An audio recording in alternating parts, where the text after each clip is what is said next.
So hi, this is Sean, This is Kevin. and this is The One Other Thing. Thank you for coming. Yeah, thanks for being with us, folks. So this week, as usual, we have a lot to talk about. So we're going to jump right into it. But before we do, Kevin, can you tell us how do they get in contact with us? How do the folks reach out to us? You can find us on, hopefully you already found us on tootcast.net. You can email us at tootcast.net. And I would really appreciate if you guys, if you do enjoy the content, or if you hate the content, please leave comments on all your favorite podcast viewing application. That would really help us out.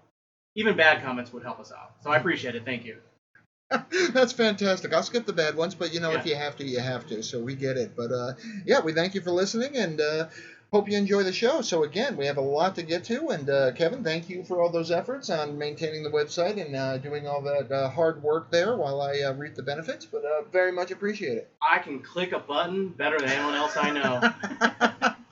Well, without further ado, then, I'm going to jump right into the gaming, and I'm going to say you had a topic you want to discuss, and I'm loosely aware of it, but I have not played it, and that would be a game from 2004. You're like running at my speed all of a sudden. I know. It's what started is that I started doing some research on hockey because, as it turns out, hockey is my favorite, I guess, computerized sport game that I like. It's my favorite. I've always liked them. I have collections of going back to EA Sports and Slapshot and all those games. But you actually enjoyed the game of hockey in real life as well. Oh right? yeah, I love watching it. Toronto Maybe Maple not playing, Leafs. But yeah. So well, I actually can skate. Well, not now, but I can skate. I can't ski. I can skate. I can't roller skate. I don't know why, but That's for some reason, I know what it is. When hockey boots are higher and they give you way more support. Okay. So it's easier to ice skate. I used to ice skate when I lived in Vermont. So, and I did it for a girl, so I never do it anymore. Yep. That's what happens when you get married. Yes. So, so I started looking, because I looked in the past, how come there's no PC hockey games? There isn't. There hasn't been any for 10 years.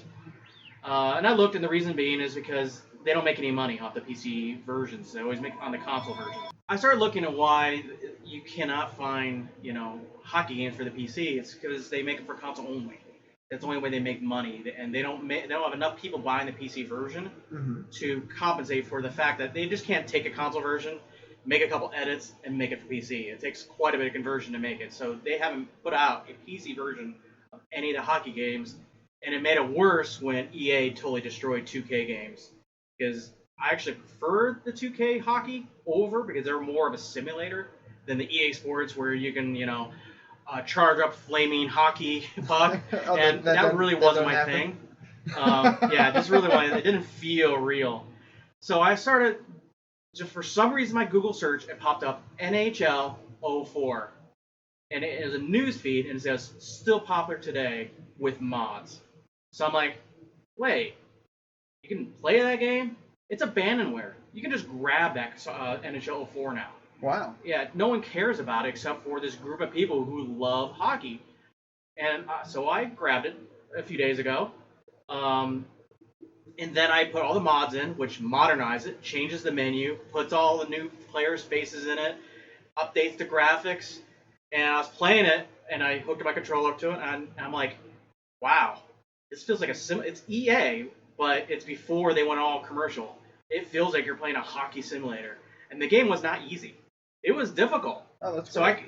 Because the problem with hockey games, especially the modern ones I've been playing, once you figure out how to score, you just end up playing that way every time.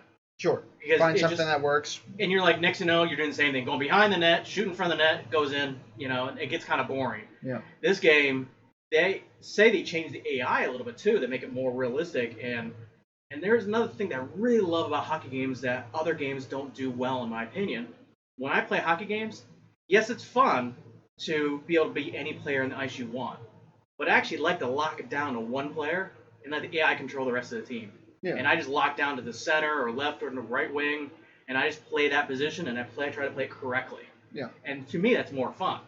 I could sit there and spend my time getting the goalie's face, and I just felt it's worth it. It's worth downloading. It's worth trying to figure out and install all the mods because it was a pain to just apply them where they needed to go. Hella worth it. Then I got to start thinking, 2004. I'm starting to think that was a pretty good year in games. It seems to be Unreal Tournament. Unreal Tournament 2004. So then I Googled games released in 2004, and we can discuss these games. You can tell me if this 2004. I think after I tell you what games were released that year, you're like, that was one of the best years in gaming. Oh, I can't wait. It was just awesome. Starting, and this is in the order, and this for some reason is IMDb for some reason. But this is in the order of most popularity. And this list is going to go to 553, but I'm not going to go that high. Wow. I'll probably just go with the first top 20, maybe. Thank God we actually have 2 lists to get to this episode. I know. How crazy. Yes. So I'm going to talk about a few ones that jump out at me. Obviously, number one on this list is Grand Theft Auto San Andreas. Okay. That is considered one of the best GTAs. You know, ironically, I've not actually played that one. I have not played it either. I played Vice City. Absolutely. 80s music. 80s. Couldn't resist. Yeah. So, but apparently San Andreas was like, that's the game you got to play. So I'm like, that came out in 2004. Another game came out. For the record, though, I celebrate the GTA series. I do. I do like it too. Absolutely. Even when it was like beforehand, it was like 2D and you just run over people. Oh my God, I played that game for months, and my friend came over one day. I may have talked about this on the show, but I love the story. My friend comes over one day and he's like, "Oh, what have you been playing?" I said, "Oh, this game called Grand Theft Auto. I've been playing it for weeks. It's just fantastic."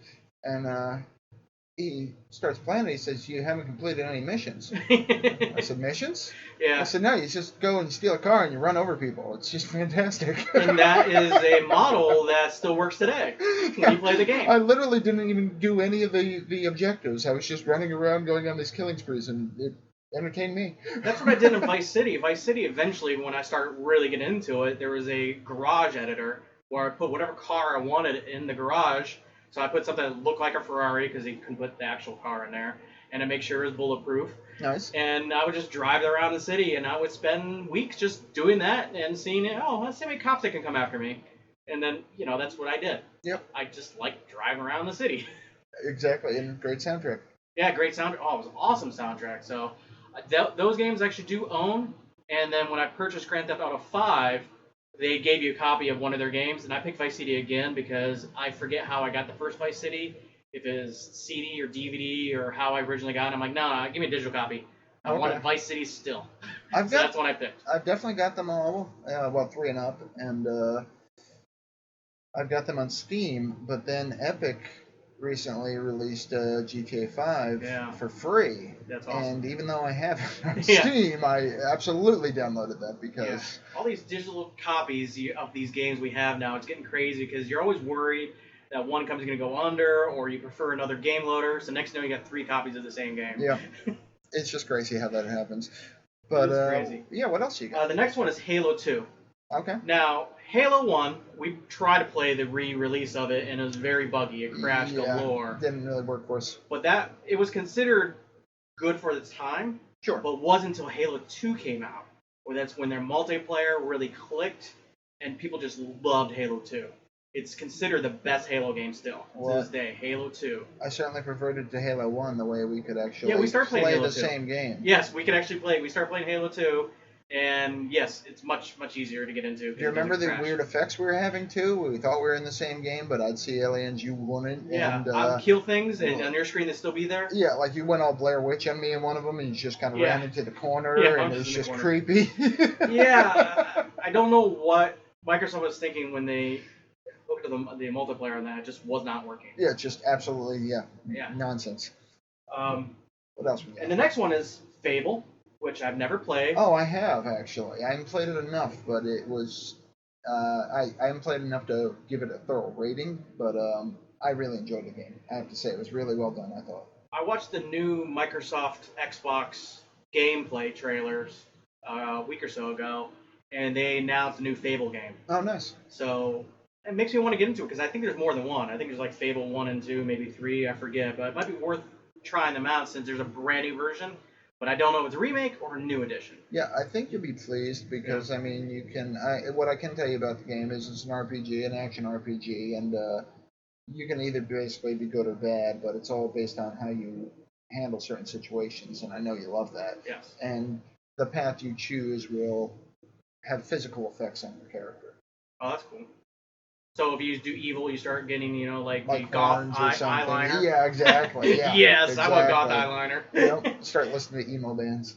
Now this is the one that I didn't know, but Half-Life 2. And Good game, yeah. great game. If you play it like 10 years later, you may not think it's great. But if you played all the other shooters at the time, Oh my god, was the basically graphics were stunning. It was graphics, it was physics, and it was like, it took you, like the very first Half-Life game, which came out the year prior, it took you like an hour before you even got a gun. And that's unheard of back then. Mm-hmm. It was Doom back then. It was, Oh, yeah. It was, you got a gun, you kill the monsters, that's the story. Shout out to Team Fortress Classic on the first one, man. Oh, yeah. I lost so much of my life to that game, and it was fantastic. Great game. Snipers rule. Snipers rule. I do love sniping.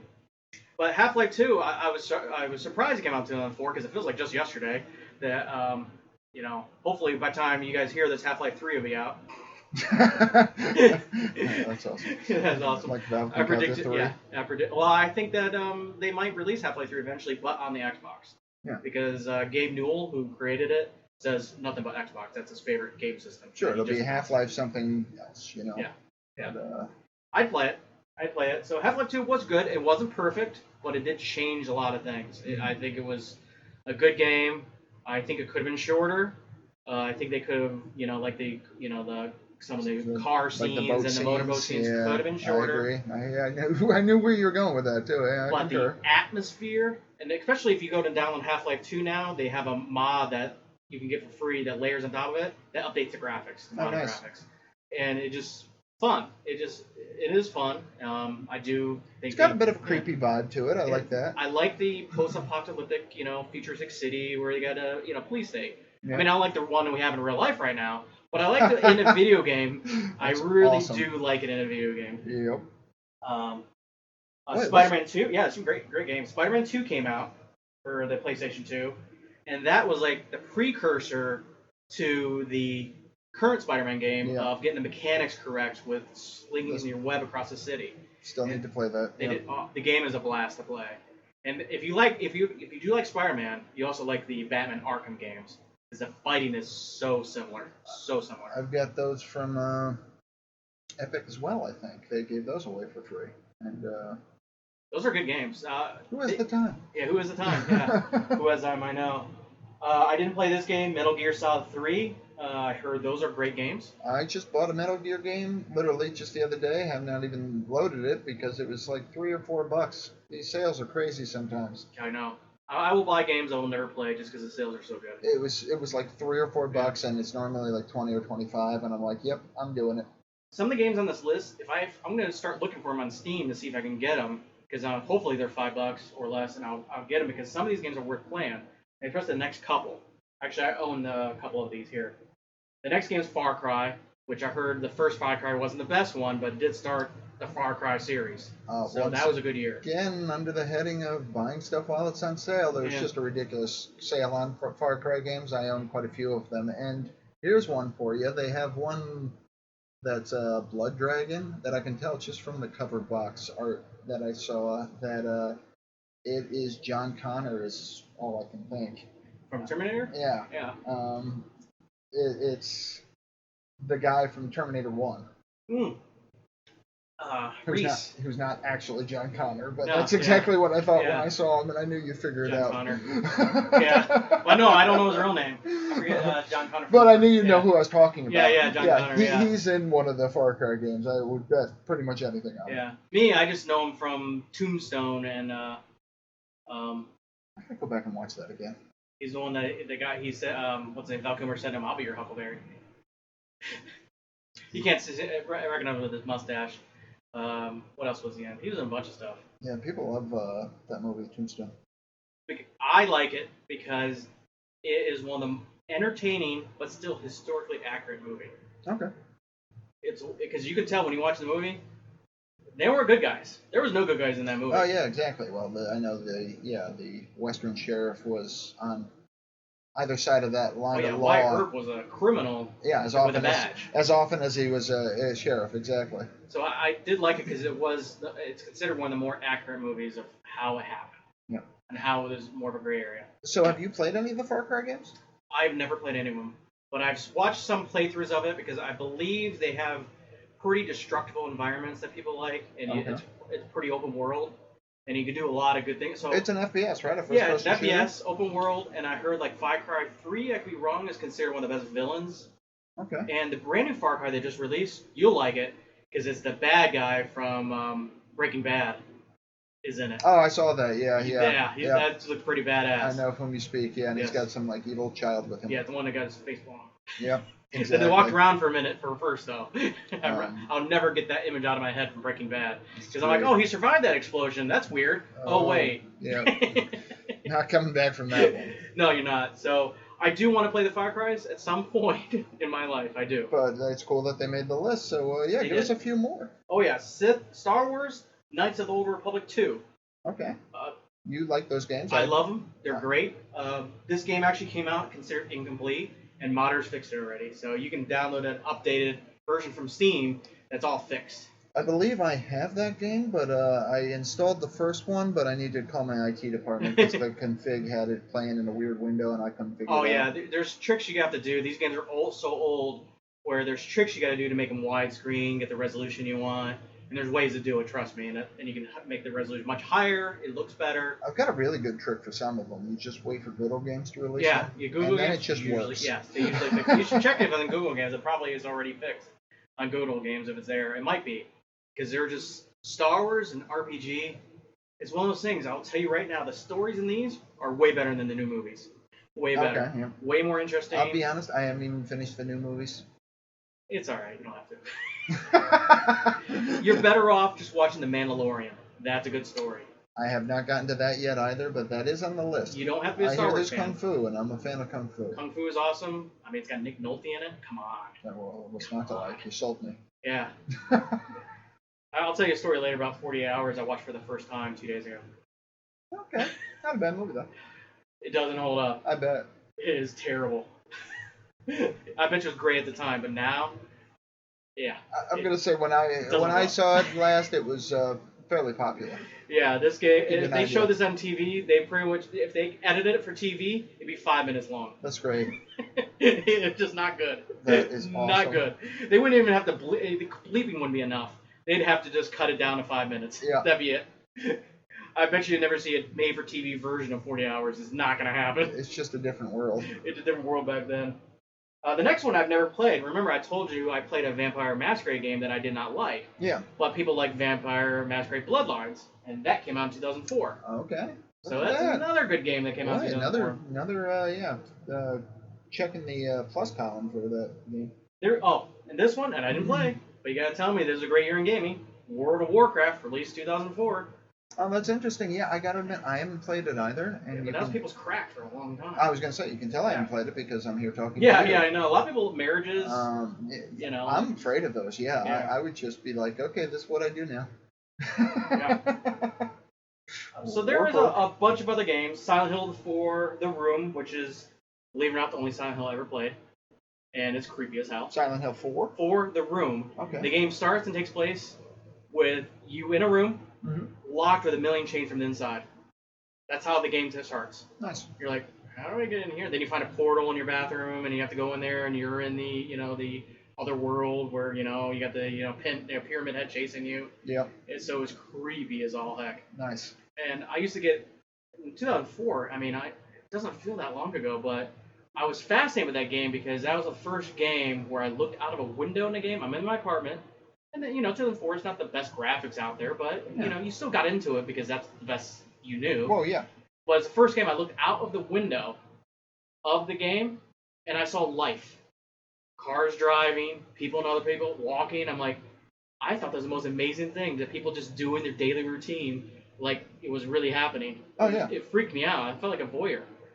The first time, I'm so old, the first time a computer spoke to me, Oh, shall we play a game? I crapped my pants pretty Yeah. much. Actually, it was great. It was late at night, too, and I was trying to get the game to work, and crappy game, too, by the way.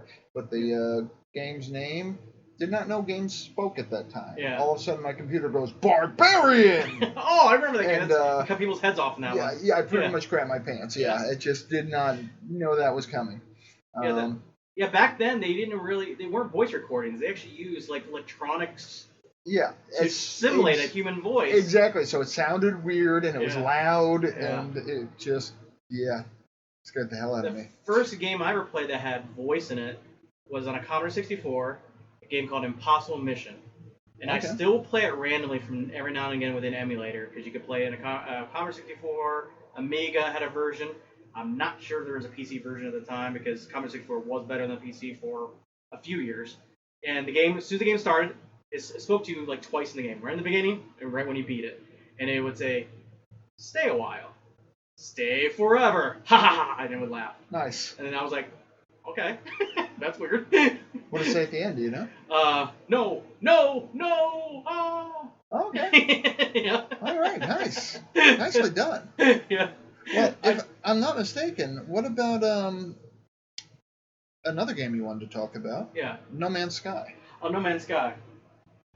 Oh, yeah. One more. Doom 3 came out in 2004. Okay, that was a good game, too. But Sims 2 is considered one of the best before we go on. Sims 2. That's considered one of the better games of Sims. I still play that one every now and again. Okay, I wasn't a fan of the Sims series. I like Sims because I can make the girl and the guy like each other. And Charlie, she and I used to play this at the office when we used to work together. And she could never get the couples to. They just fought the whole time. Oh, that's great. Yeah, because I used to play with my wife at work, Unreal Tournament 2004 and Sims 2. Oh, that's great. That's what we did at work during the day. That is great. So yeah, I would say if you ever look at the list goes on to 500 and some. Great year in gaming. 2004 was a landmark. And here's the funniest part. Remember the NHL 04 that I liked so much? Yeah. Actually came out in 2003. That's great. That makes sense, though. Yeah, they are always a year ahead. Yeah, makes sense. So No Man's Sky is one of those games, and a lot of people, if you've heard of No Man's Sky, you probably know the story that several years ago there was this big hoopla about the next gen, space simulator game out there, and everyone was all excited. PlayStation started giving them a ton of money. It was released a shell of anything that was promised. People refunding the game. It was the walking simulator. Yeah. Absolutely no point. Those were the things I heard about it. I remember a review saying, and I believe it was Angry Joe who said it. The game is as wide as an ocean, but as deep as a puddle. Nice. And I will tell you right now, the game is not the game. It's one of those games like Diablo 3. It's not the game that was released even close. They just released the 10th new patch for the game.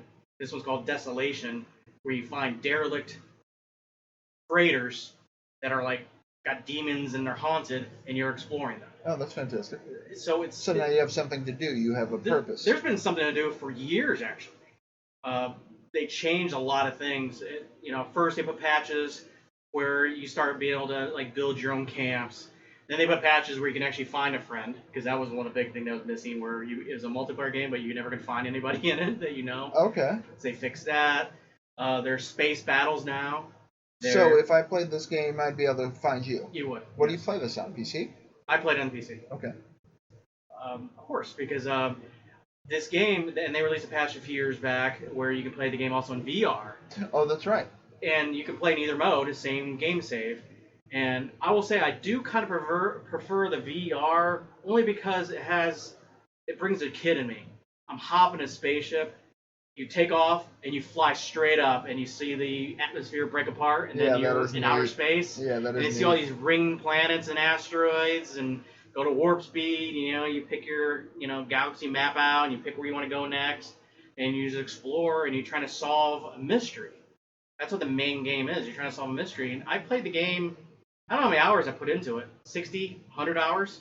Wow. It's one of those games, though. I'm barely touched the main mission. I was going to ask, have you solved the mystery? No, not really. Right now I'm collecting ships and freighters and capital ships. And what is the, may I ask, what's the big question? Is it an origin story kind of thing? Trying to figure out where we came from? I'm not sure. I purposely avoid spoilers. I know you're trying to get to the center of the universe.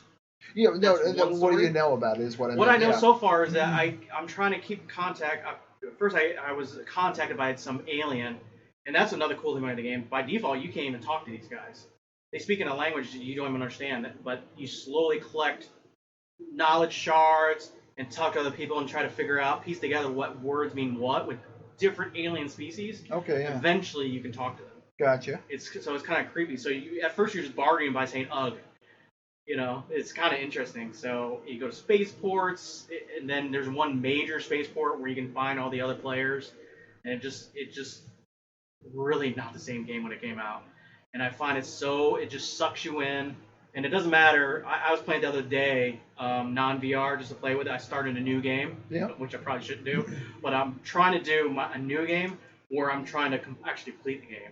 Okay. And I'm gonna leave my other save for all the exploration, where I'm just doing lots of weird stuff and just doing a lot. So I'm gonna try to just complete the game and see what the main story is. Sure. But it's like Skyrim or any of the other games where you play forever and never play the main mission. Sure. Yeah. And there's a lot to do. Well, like we said with the Grand Theft Auto, though, it's wherever you're deriving enjoyment. That's how the game's meant to be played, in my mind. Yeah. So if that's doing the story and doing the main mission, great. If that's running around town and going killing sprees and running everyone over, so be it.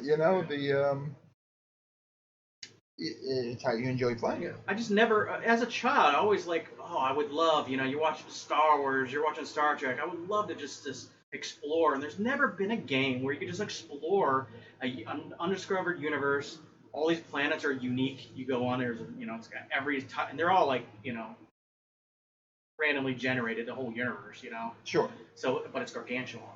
So the first planet you're on, I don't know if it's guaranteed, but it's pretty much you're the first person that's ever been there.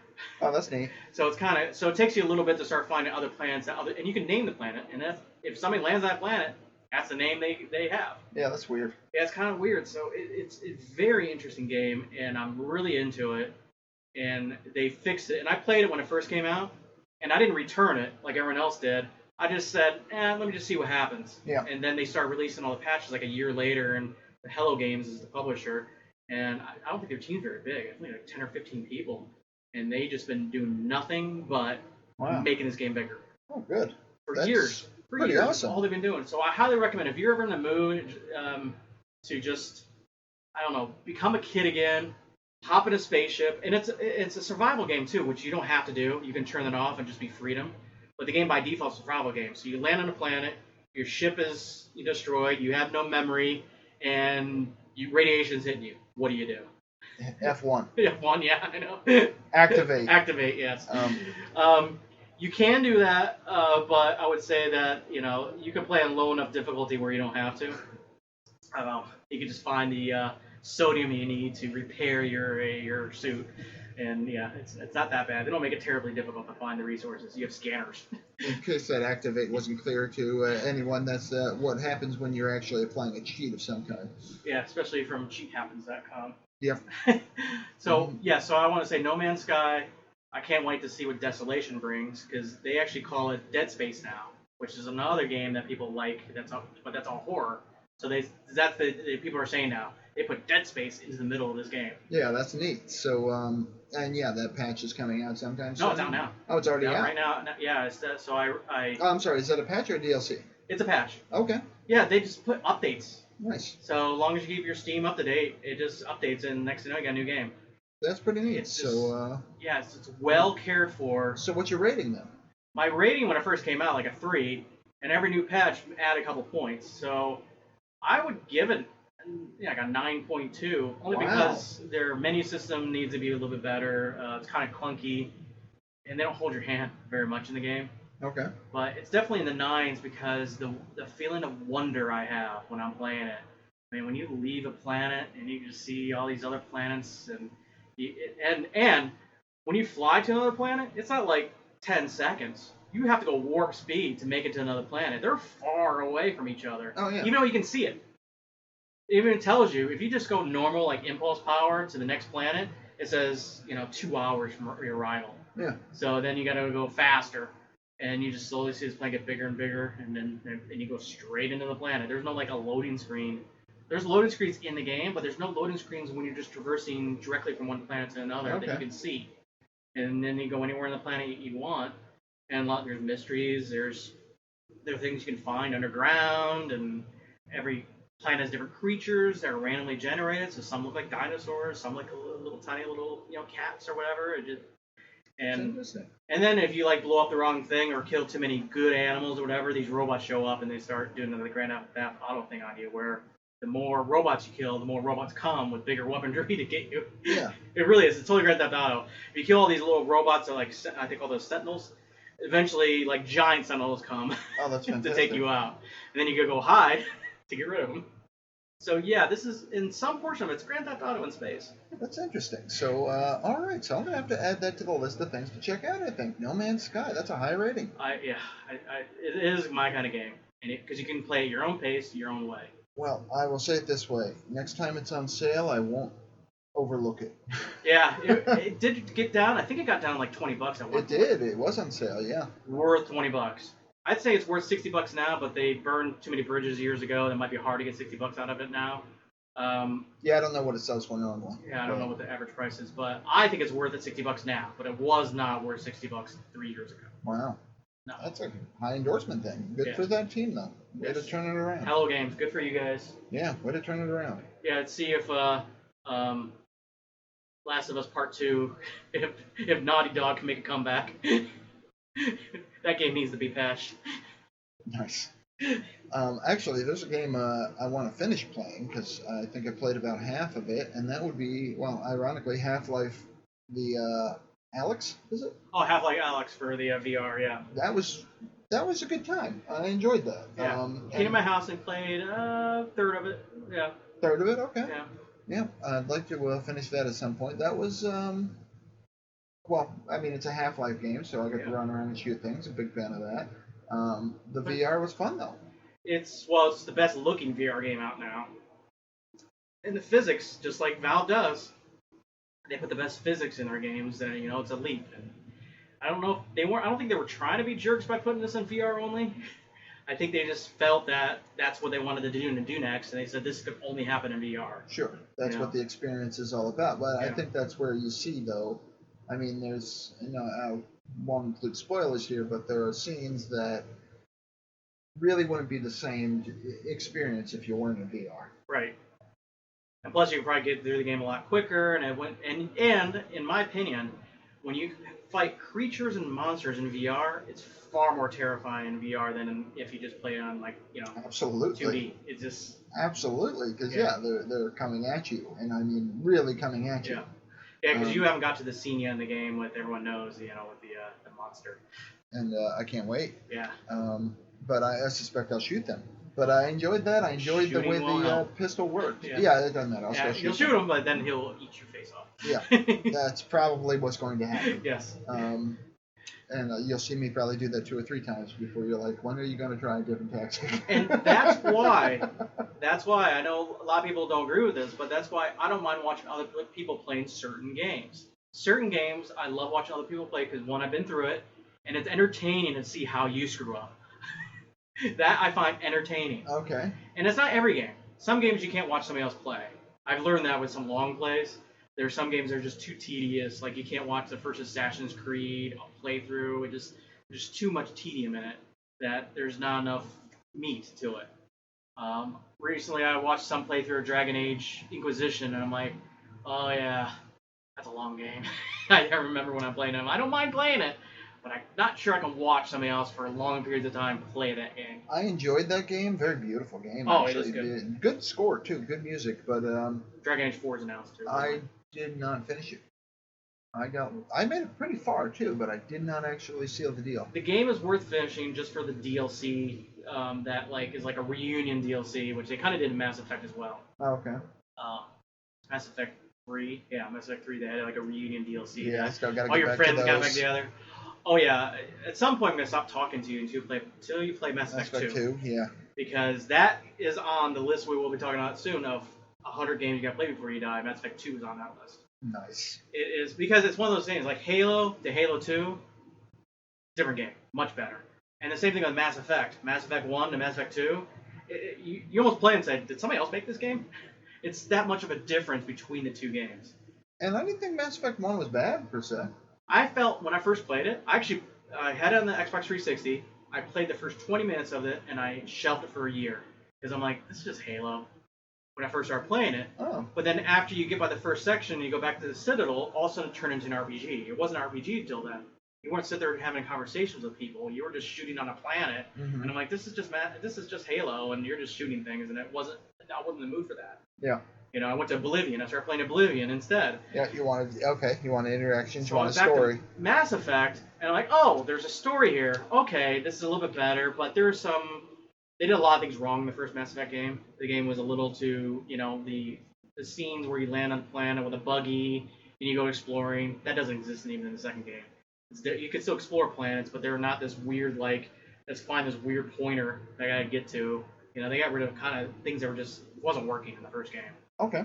The fighting is better, the weapon's better, the story's better, and like I said, the story matters. It's one of those games where what you do in the game affects the ending.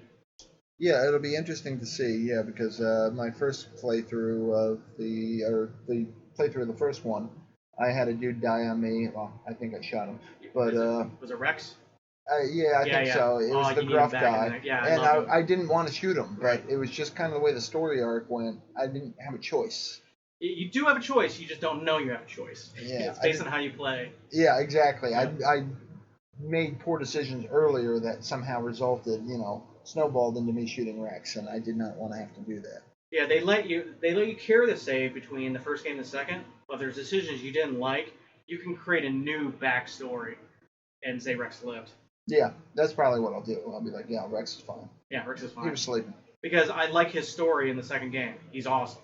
I liked him in the first one. Yeah, so I like him. Yeah, I like a badass that just says, instead of hugging you, they punch you. He just basically said what he was thinking, and I appreciate that. Yeah, I do like that, yeah. The candidness. I do like Rex, and yeah, there's you see a lot more Rex in the second game if he's alive, but if he's not, in fact, I've never played the second game without Rex, so I'm not sure, but the story would be different. You would probably meet somebody else on a certain planet. I will most likely just start a whole new game and pretend I didn't play the first one. It'll probably be easier. Someday I'm going to play all 3 Mass Effect games as a female. I've never done that. And everyone's... Oh, I'm like 90% certain I was a girl. Yeah, everyone says they call him Fem-Shep. Shepherd. Yeah. And I'm used to playing as a guy because of his voice, and every time I played, I've always played a guy. But then I saw in a forum somewhere, and I'm like, all the females are superior actors. So she's more fun to play. Your reactions are better. I'm like, I guess I gotta do that.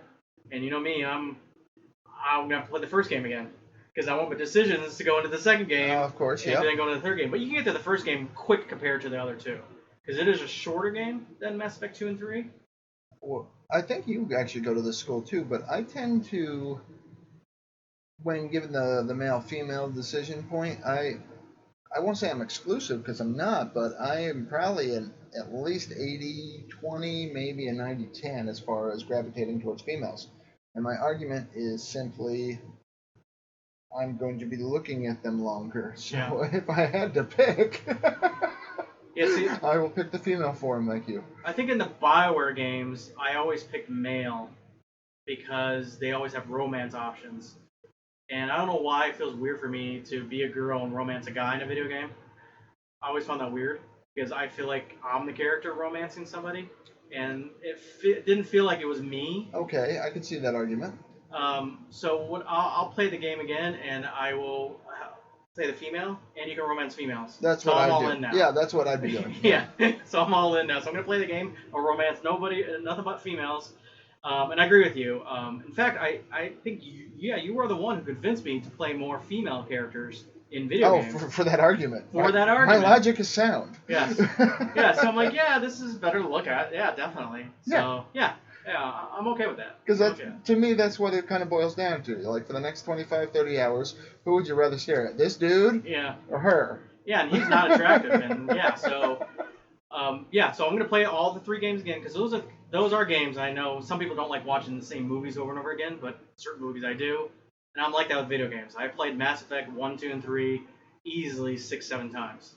Oh, no, I hear you. I've definitely played through Final Fantasy VII quite a few especially if you include the new version that's out now. Yep. And Part 2 is not coming out for another 3 years, so you got that. Is that what it is, 3 years? It's going to be a long time before then Part 2 comes out. I just hope I live long enough to finish it. Yeah. And I think they're going to make it 3 parts. You know why? Yeah, I hope so. in money, but I hope it's 3 parts because if it's any more than that, that would blow.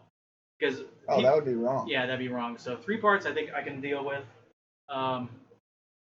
2 parts would be better, but I think they're gonna do 3 parts. I agree with you.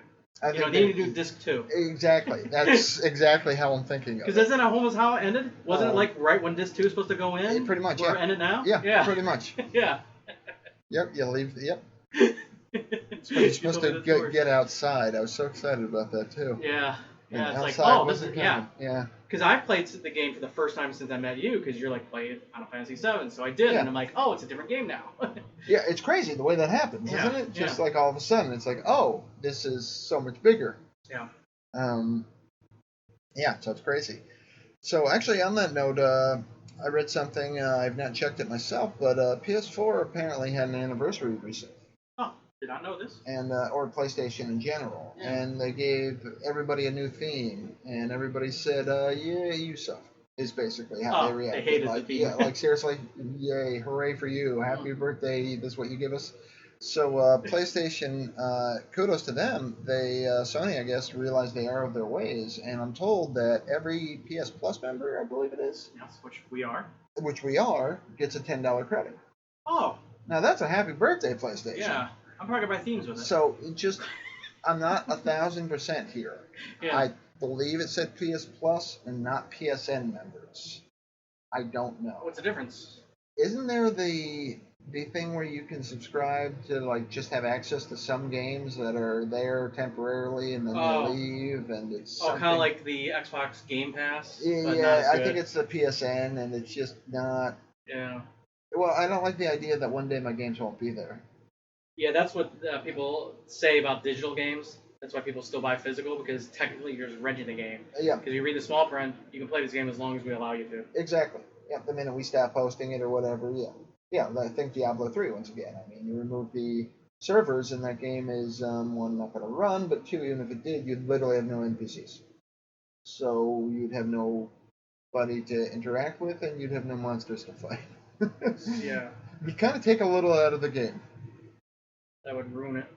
Yeah, so I'm still a fan of physical games, but that's why I like GOG. You can download those. They're digital, but you can download them and own them. Yeah, agreed. You have the executable that will ultimately install it. I agree. Yeah, boy, I did not realize until this show, but props to GOG. I mean, really, we love you guys. I now when I see a game come out and like Steam advertise it all the time, I look at GOG to see if they have it first. I do that now. That's fair. I don't know if you remember last week's episode. I gave such like kudos to GOG showing Epic Games in their installer. Yeah. So I started using it. So I guess I should have used it before last week's episode. When you click on install game or play game from inside the GOG, it opens up Epic, the platform, fantastic. And then either installs it or plays it from there. So it's basically not really doing much for It's a launcher for Epic Store. Okay. That's all it is. So the previous endorsement is now just, yeah. Wow. Yeah. Please, GOG, I love you, but don't advertise that feature anymore. That's not a feature. It is not even a convenience, really. You still have to go. You just get a different way of listing the games. That's all it is. You still. As soon as I saw it and it started launching the Epic, which I didn't have open at the time, I'm like, oh, that's all this is doing. I thought it weird that's because not an integration. I'll be honest, I like both the Epic and the GOG interfaces. I enjoyed them both. Yeah. Well, Epic, you go in there, you get free game almost every day. I really Epic's enjoy that. just unbelievable. They're epic. I'm already moving topics to another show because we are 43 minutes in here. And on that note, I'm going to say, why don't we save the top 100 list for another show to talk about, because we still have other things to get to. Yes, that's fine. I'm good with that. I actually wanted to talk about movies for a few minutes here, and I wanted to talk to you about The Matrix 4. Oh, I don't know much about that. It sounds like you may know more than me. I know that it's going to be a thing. Yeah, I know, because it's weird to call it Matrix 4 because there's only been one movie so far. Exactly. That's my problem with it. I knew that would be your take on it. Yeah, so why are they skipping episode 2 and 3? Do you remember that conversation, by the way, we had I was at your house probably for one of the first times, and for some reason we're looking at your movies, and Yeah. I said, "Why do you only have the first Matrix?" Yeah. Do you remember what you said to me? I think I said because there is only one. Exactly, because they only made one. They only made one movie, as far as I'm concerned. Yes. Great answer. Yes. But that's why I wanted to bring up Matrix 4. So I agree. Matrix is definitely the downward spiral as far as the story goes. I think everybody can agree on that one. Yeah. Matrix 1 was just phenomenal. Wow. Yes. Like, wow. And Matrix 2 was kind of wow, but for a different reason. Yeah. And 3 was downright like, holy shit, really? Yeah, 2 could have been recovered if 3 wasn't a big pile of garbage. Yeah. But that leads me to the question. Are you watching 4? Not in the theater. No, but I don't really go to theater Yeah. too much anyway. I may watch it, but if it gets a tomato meter of 0%, I'm not going to waste my time. Fair enough. I'm probably going to end up watching it. I do like some movies that get low tomato meters. They do. There's a There's a movie starring Kevin Costner called The Postman. Okay, that got like a tomato meter of like 10-15%. I forget what it was. Good story, though. It's better than Waterworld. It's way better than Waterworld, and I think it had some great acting in it. You know, It had Tom Petty in it. it's funny that you went there because I was thinking of Kevin Costner earlier because Yellowstone is a show we're watching. And there's I a hear new good things about season that we haven't watched yet, but absolutely we should have it recorded. But absolutely phenomenal job. He really, I'll be frank, I don't know so much that Kevin Costner really acts. No, he acts like Kevin Costner. But my God, does he do a good job of it? Yes. He does the best Kevin Costner I've ever seen.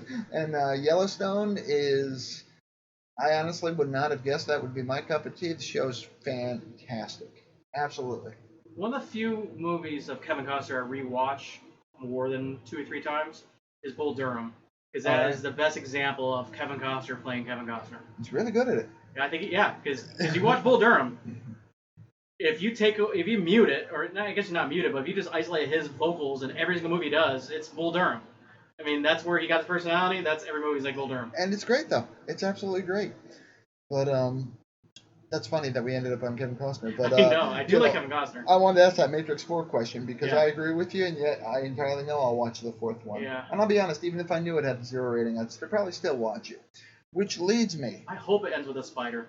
to the anti-recommendation. Oh, the anti-recommendation. And actually, I take it back because I have a theory, and I've had this theory for a long time, and I can kind of prove it. And that is that when you're looking at good and bad, we all think of it as kind of a line chart, where, good is at the top maybe and bad is at the bottom. Yeah. But I've always argued that it's a circle. It's not a line chart at all. Everything is cyclical. Yeah. And I mean that in regards to movies specifically right now, because I'm of the belief if something sucks just enough, it can cross that threshold and become good. I agree with that. There's a lot of bad movies I love. Flash Gordon is my argument. Flash Gordon was quite possibly like the crappiest movie ever, and yet he's the savior of the universe. I mean, he's just it's Flash. Just a man. I mean, it was awesome. And, so that is an argument, but that brings me to the anti-recommendation. I just wanted to share that theory that, if something sucks enough, it can cross. It can cross over. Because I kind of found, I learned something new, and that is with the movie Enemy. Yes. And I know you know this. Yes, because you suggested that I watch this great movie. I did not at all. That is what you did to your wife when I told you by no means watch this movie. Yes. So I said, hey, Sean recommended this. Let's watch it. Exactly. And we all got into it. Well, and I think you know, but my wife has a history of falling asleep during movies, and when she wakes up, oh, how did it end? So when she asked on this movie, I said, oh no, you have to watch for yourself. And so, Kevin, you pretty much had the same reaction I did, as I understand it, to when you first viewed the end of this movie. Yeah, I had to rewind it several times. Absolutely. Just to make sure I saw what I saw. Exactly. I checked myself for a head injury. Yeah. It's like No, that didn't just happen. Oh my god. Yeah. And that, so in that regard, it's not a recommendation per se. However, the movie Enemy expanded my horizons, and it kind of broke my circular theory. Because before that, things could only suck so much before they would cross that threshold and become Flash Gordon territory. Yes. And yet, Enemy broke the bottom. It broke my bottom of how far down things could go. And it found new depths that I did not know existed. It was weird because the movie is not, I wouldn't call it an unwatchable movie. No. It had some interesting ideas, and it's not something that you should fall asleep on. I stayed awake the whole time. Then when you got to the end, you're like, what? It's like a stroke simulator. Yeah, I know. It's like, am I okay? It's just, what just happened? Yeah, it blew my mind. It's worth watching, and especially bringing a loved one to watch it with you. Yeah, just go in knowing that right now things in your life can only suck so much, but don't worry, after this movie, you will find out that they could suck even more than that. Yes. So, Jake Gyllenhaal, man. Wow. Guy seems nice enough, but he seems like a nice guy. Every interview I see him, he seems like the sweetest guy. Like the interview you just did with Spider-Man with Tom Holland? Yep. He just seemed like a good uncle. Yep, seems like a really nice guy, Yeah. but boy. Man, can he not make movies. Yeah, they're just bad, buddy. They're just bad. Yeah, this makes Donnie Darko make sense. I'm just saying. By comparison, though, By it comparison, really Donnie does. Darko made more sense than the ending to Enemy. I guess props to Jake for trying, new things, but my God, buddy, you're killing me. I heard there's a director's cut of Donnie Darko, and people that watch it say, no, watch the original. The director made it worse. He made it way less sense. That in itself is almost an achievement. Yeah, it's like, how do you make Donnie Darko worse? A director's cut. I said this at work the other day, and it's so true, and I've said it before. It's whenever I, think things can't suck anymore, I find out that I just lack imagination. Yeah. That's what I like about life. It finds a way. Like Jurassic Park. It finds a way to show you something that you did not expect in any way. You're still surprised. Yeah. So we are already 52 minutes in, but I want to close with our last section here because I know we're skipping a lot. We've got another episode probably worth of content here. But so, what are you playing? What are you playing since last we spoke? I platinumed the Last of Us Part 2. Oh, wow, that was quick. Yeah, it wasn't too bad. I had to use a guide because they were just... You had to collect coins all over the place. Sure. And stuff like that, so... I platinumed them, so that means I'm allowed to have an opinion of the game now. Nice. Way to go, Mr. Platinum. Didn't realize the high roller I was sitting with. Yes. I did play Torchlight 2 since it was free. It took me an hour. Then I uninstalled it. Nice. It was fun. I enjoyed it. It was fun. Yeah, I got some mods for it that kind of changed the gameplay a little bit that I forgot I had installed. Oh, yeah. I still had them installed. Well, remember we had like 50 different classes you could pick. Yeah, and I had different pets. The game had like 5. Yeah, so I had different pets and stuff that you couldn't pick. And so I played it through the game, and I'm like, it's good effort now. But I would play Torchlight 3. I would. Yeah, I'm not in a rush to buy it, but I'll play it. And I enjoyed Torchlight 1 and 2. They're just they're like pretty Diablos. Yeah.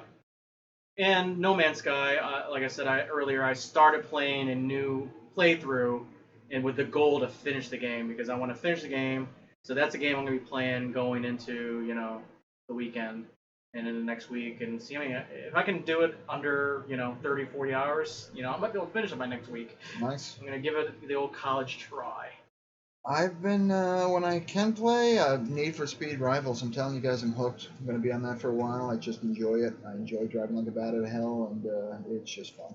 But trying to play the Luigi's Mansion, I think one of our very near episodes I'll be able to rate that, even though I would say maybe 50% through the game. Okay.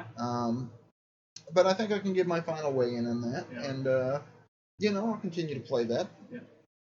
Oh, the only other game I've been playing, which is important, I've been playing on my Nintendo Switch, the Neo Geo golf game. Oh, yeah, that's right. That's awesome. From SNK. That cost me, $8 for it? Best golf game on the Switch. Is it worth the $8? It's worth it because if you want to play golf on your Switch, there is no other choice. There's one other choice, but the game is terrible. I'm afraid I know the answer, and it's no. But Yeah. can we play? If I bought that, could we play remotely on our respective Switches? I bet no. I suspect no bet as we well. have to be in the same console to play it. Yeah, that's a bummer. It is a bummer. I think networking didn't exist when this game came out, and they didn't Exactly, modify the game. Yeah, to It wear literally like a aluminum foil helmet. it boots up like a arcade cabinet when you turn it on. Nice. So it's they're using some emulator to play it probably. But you had the options menu. Yeah, because when you go in there, basically it has a list of what level to play, how much things cost. Timing to swing your golf club. I changed it to 10 minutes from the normal 30 seconds. I was going to say, what is it normally? Like 2 seconds? It says like 30 swing. seconds by default. In this game, at least 30 seconds. And you said 10 minutes. I like that. And I set it to level 1 instead of the normal level 4 we've been playing. Yeah. And the game is still hard, but... But you were first with a number -4. -4, so... At level 4, it was, I think, -16 to get first. Yeah, you got to play a perfect game to rank first or second. The game is just mean, too. It is mean, so that's why I had to send you screenshots of... Because I did twice, Yep. but only in Australia. I cannot get under par with any of the other maps yet. So I should have been practicing. Who knew? So, any music? Anyone you've been listening to? I haven't listened to any music this week. All right. Well, I'm giving a shout out to just crappy 80s music in general, and absolutely giving a shout out to my sister-in-law, Bo Barrel, because she actually reminded me of me. Well, she seems to know music 10 years earlier than she should. And I'm the same way, and I don't know why. And the amount of lyrics she can retain absolutely blew my mind. So more than you? I don't want to go that far, but I mean, she held her own. I'll say that. So I had duets with my sister-in-law all weekend long, and to crappy 80s song, and gotta say it was a ton of fun, guys. So I do have a recommendation though for folks, because I'm just trying to always make a recommendation, and this is just personally one that I play whenever it's just getting to be too much, which is pretty much lately for all of us, and I swear. With music in general, you got to play it loud to feel it. So my suggestion is when things are bad, you play this and you crank it up. And that would be Nina Simone's Feeling Good. And when those horns kick in, you are probably going to start feeling better. If not, it's probably not loud enough. Yeah. So that's my recommendation there. And lastly, under the heading of What Are You? Because that's the section we're in right now. What are you watching? We binge watched the first season of a TV show called Hannah. Oh, and what'd you think? And at the last episode, or the second to last episode, the second to last episode of the season, there was a scene that happened, and I got out of my seat and said, yes! That is awesome. And it was a scene where Hannah flew through a window, and in this hotel... And landed right next to the bed. And landed right next to him on the bed. Awesome. I was like, yes! I was like, I got excited. The choreography in that show, it's subtle, and it's great that you pick up on it, but it blows my mind, because there was an early scene where guards are attacking this group of girls, and one of the girls grabs the machine gun in his hands, kicks her legs straight out, and gravity grabs a hold of her body weight, and there's 0% chance, no matter how strong that guard is, he's not holding on to that weapon. It's just not going to happen. And it blew my mind because they didn't even focus on it. It was just a subtle little thing they did in the background. Yeah. And I'm like, that's amazing. That's exactly how you train a little girl to fight. Is use gravity, use your body weight, in that regard. And use what you have. Just amazing choreography. So, so it's not the first time I got excited in that TV show, but it's been a long time since I've yelled out watching a TV show. That's awesome. And got excited. I'm like, I looked at my wife, did you just see that? I rewound and watched it again. That's great. Because I'm like, that was awesome. I got to see that again. Yep, and it was like one fluid motion. Oh, just awesome. But I knew she was playing like punk rock, heavy metal in her car on the way to the hotel, and you're like, he's not making it out alive. He's dead, and you just know it. And next thing you know, she just starts careening all the soldiers, spins out the car, jumps out, and just starts kicking ass. Yeah, it's the I was like, dichotomy of Hannah is what makes her so great, because she's an adorable little girl that you want to protect, and then she goes on Ninja Assassin, and it is wonderful.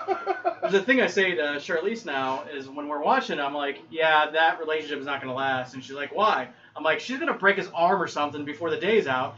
And she goes, did you watch ahead? I'm like, no, have you seen the show? It's episode 6. That's what she does to people. Yeah. As soon as they wrong her in any way or surprise her, boom. Yeah, she's not all that stable. No, she's not fit for society at all. So, yeah, I love the character. I love the pacing. I love all the characters. I actually like all the characters. I do as well. Bad guy, all the bad guys. Everybody. Great villains in there. Great semi-villain to get going on, too. Where she's a villain, but, she has... I don't know. There's some... I can't wait to watch season 2. It's very complicated. It's very complicated. It's layered. It's definitely layered. I'm glad you're liking that. Yeah. Oh, I screamed. I'm like, yeah! So, that's great. That is great. Well, we have finished Hannah.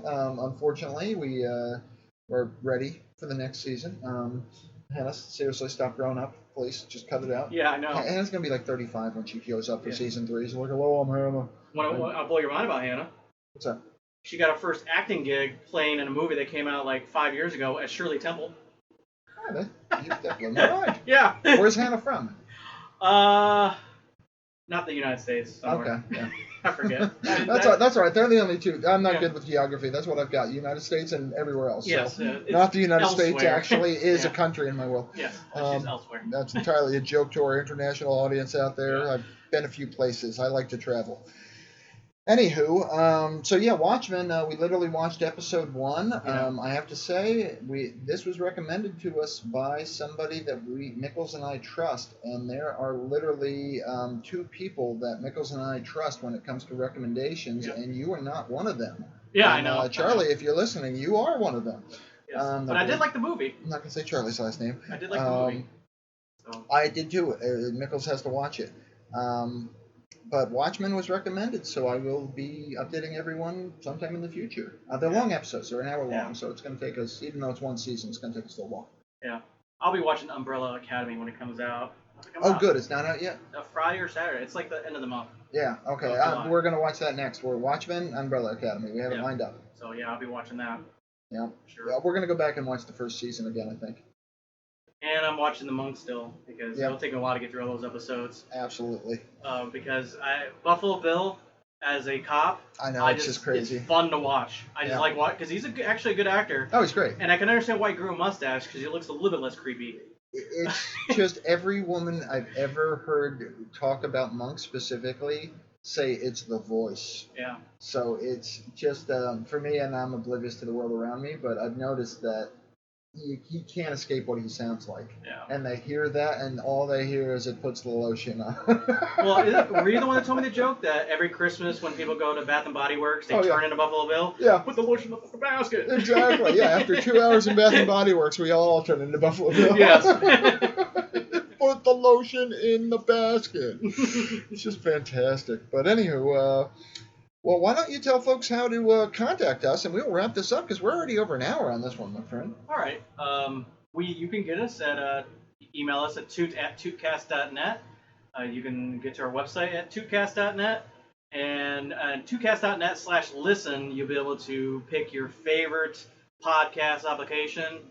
Apple, Google, Spotify, and if we're missing any, let us know. I'll find out how to post it there, and I'll do that. And I can't thank you guys enough if you ever leave any comments on any of those sites. I will read them. We do have a Facebook presence as well. That's facebook.com/2cast. So if you find us on Facebook, please leave us comments there as well. And yeah, we would love to hear from you. That's fantastic. Well, that is the one other thing. Thank you. Good night.